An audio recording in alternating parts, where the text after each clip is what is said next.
This is a story about a raccoon named Stanley who lives in a forest high up in the Rocky Mountains. To look at him, you might think there's nothing particularly unusual about Stanley. But to tell the truth, he's a very special raccoon. A raccoon that likes people. Ever since anyone can remember, Stanley's favorite pastime has been to sit on a rock and watch the comings and goings of the little town below where he was born.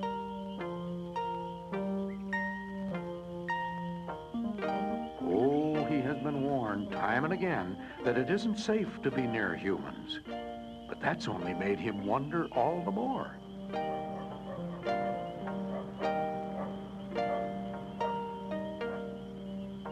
On this summer evening, with the moon full and his curiosity overflowing, Stanley finally decided to make his way down the mountain and see if he could find a friend.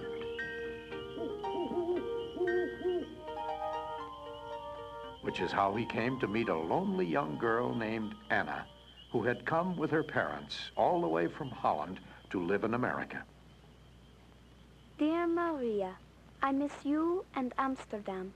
The world is beautiful here, but I don't have any real friends, except for Winston, my sheepdog.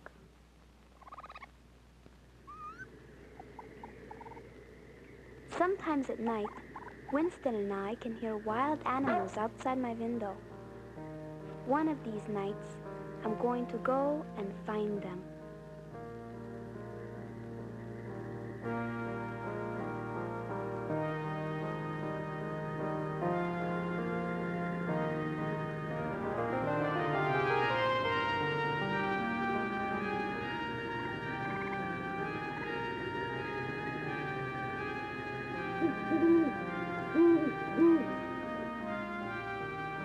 It was probably just the wind, but to Anna it sounded as if someone was calling her name.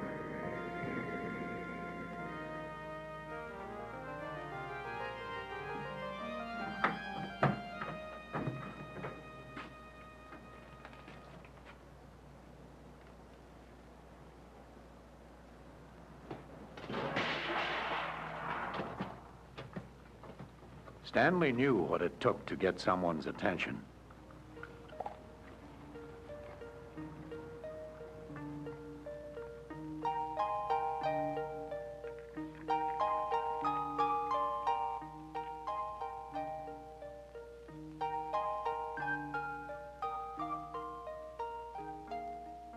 Before Anna could think what to do, that big raccoon had marched right into the house.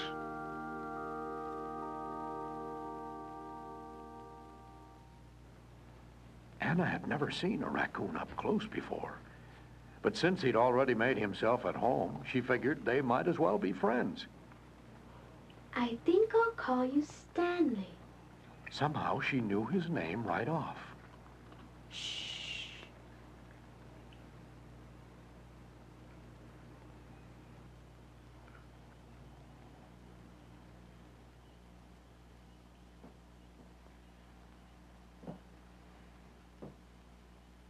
Anna thought she'd better tell her parents about their visitor, but they were sound asleep, and she didn't want to wake them.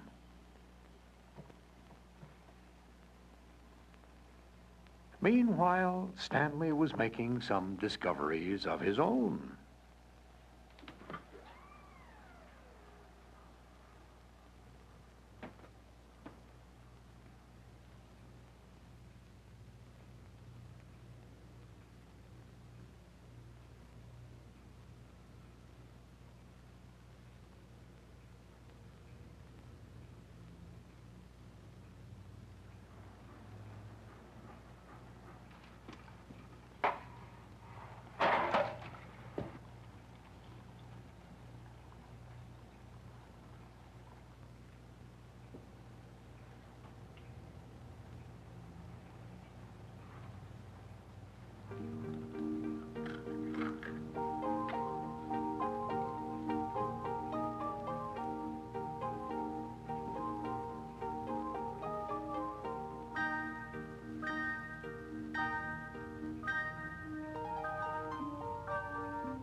What's going on here? I'm sorry. The raccoon came in the house. He was so curious. Well, you still have to clean up this mess. I will clean up this mess. At this point, Stanley decided to excuse himself. Him? Now I have to find him. What's come over her, huh? Anna was sad to think of losing her newfound friend so soon, even though he had made trouble for her. Stanley? So the very next morning, she and Winston set out to find him. It's okay, Winston. We'll find him somewhere. Now, Stanley was having far too much fun to want to go home just yet. Humans did get excited, he'd noticed, but they didn't seem nearly as frightening as he'd been told. For 10 minutes only.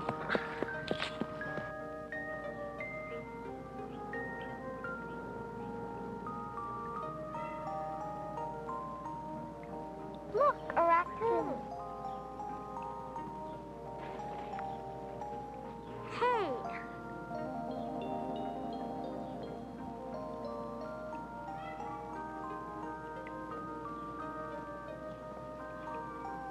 There he is.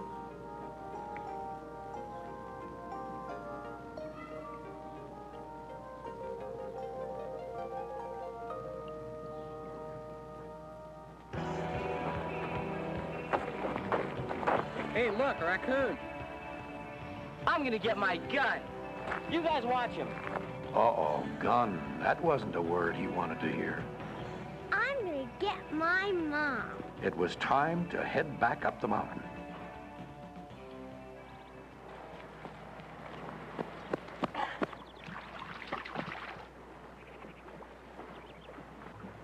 We've got to get you out of here. Where is he?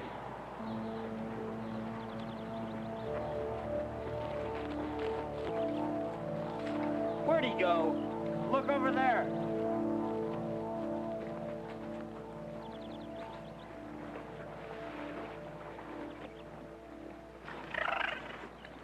Come on, Winston.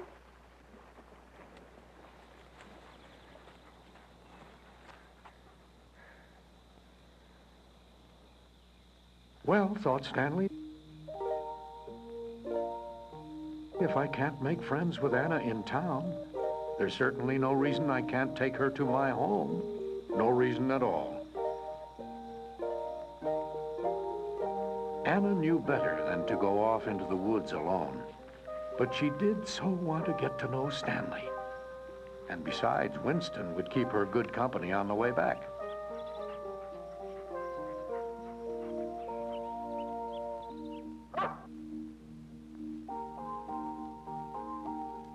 Come on, Winston.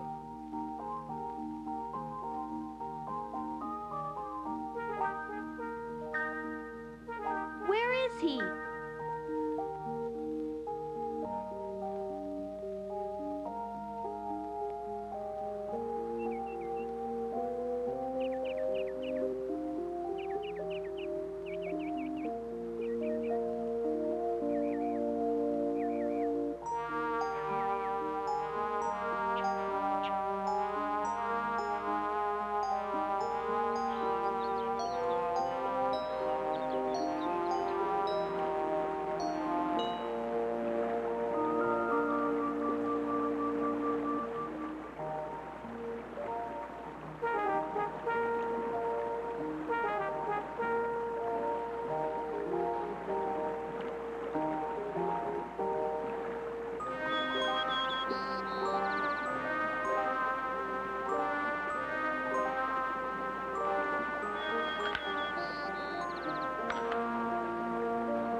Winston, how could you leave me here?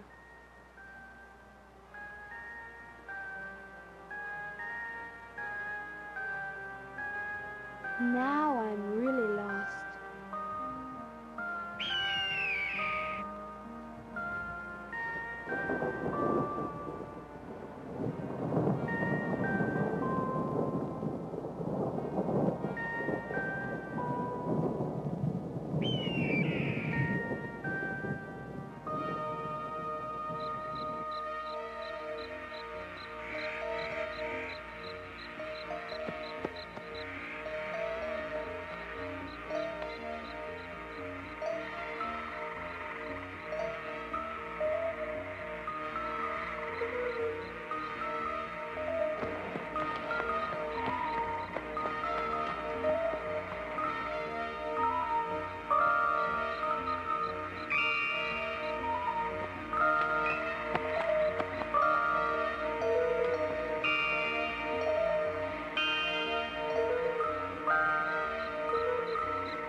Poor Anna. This certainly wasn't anything like Holland. She had no idea what direction to go from here. The forest animals seemed friendly enough, but where were Stanley and Winston? Winston!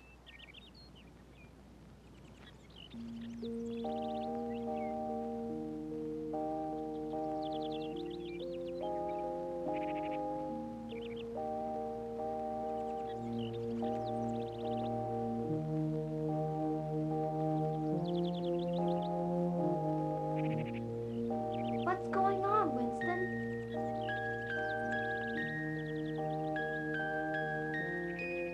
Why did you bring us here?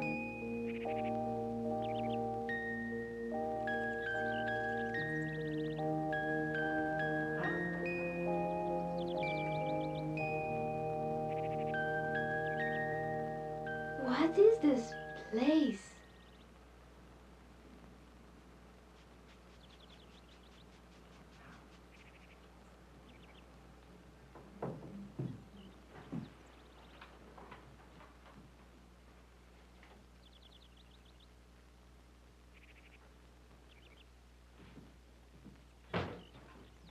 It was starting to get dark, and Anna knew her parents must be worried.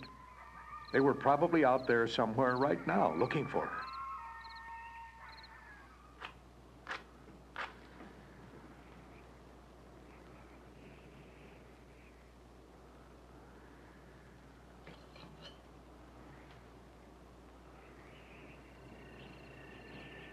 Well, at least it was warm here.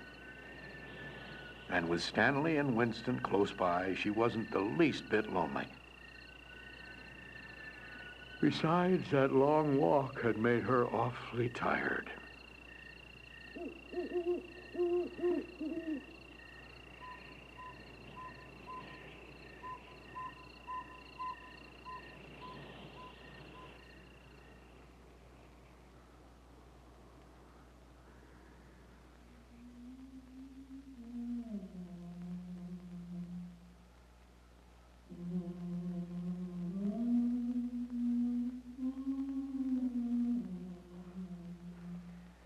Hello, dear.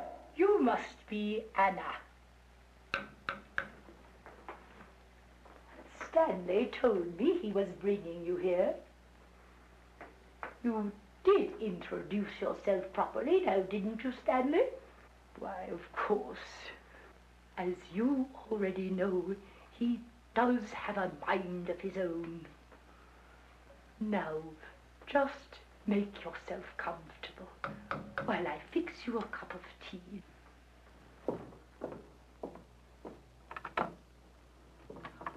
Oh, Justin, Jude, and Janet. So there you are. I might have known I'd find you somewhere stuffing yourselves.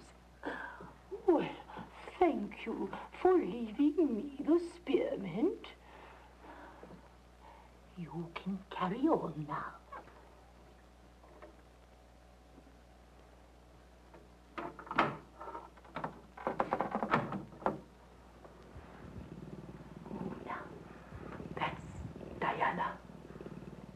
She's very gentle. You can pet her if you like.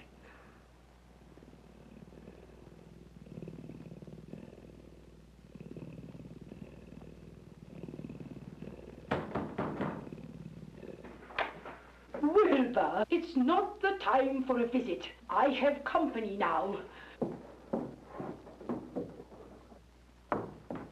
You go right on back to your mother. Oh, Sage.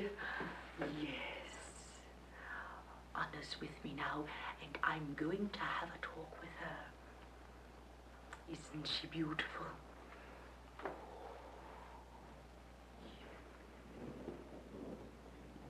Now, for the reason we've brought you here.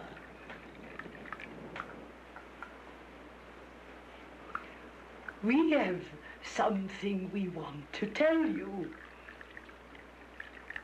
Don't we, Stanley? From the beginning of time, the animals have known that there are people who understand them. They've known that children especially love them. But now, with all the distractions in the world, many children grow up and forget the animals. Anna, the animals have called you. So few people remember them these days. The animals need you, and others like you. I know that you love and care for them now, but you must choose to nourish and protect them always. And if you do, they will be your true friends, and you will have a life full of wonder. Now, it's time for you to go back to sleep.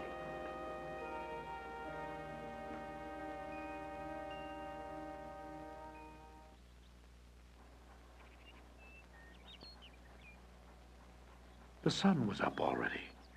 She must have been asleep all night. Stanley?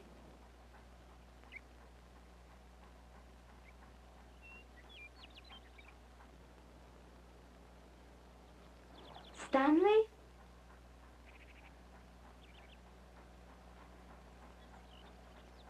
Then the old woman and her animals had only been a dream. Or had they?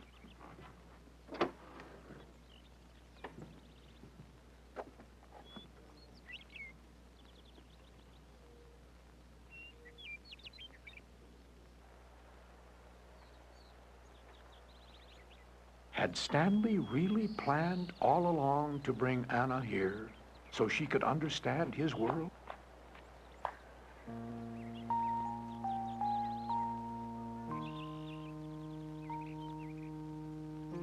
Thank you, Stanley. I understand.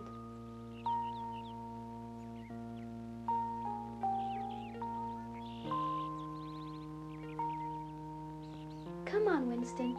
We can find the way home.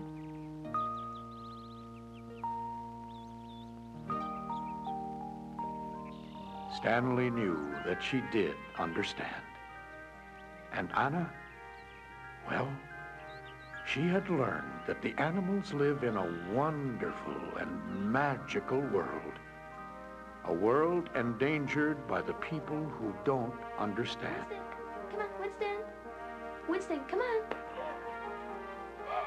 And in her secret heart, she would always remember that if she loved and cared for them, the animals would always be her friends.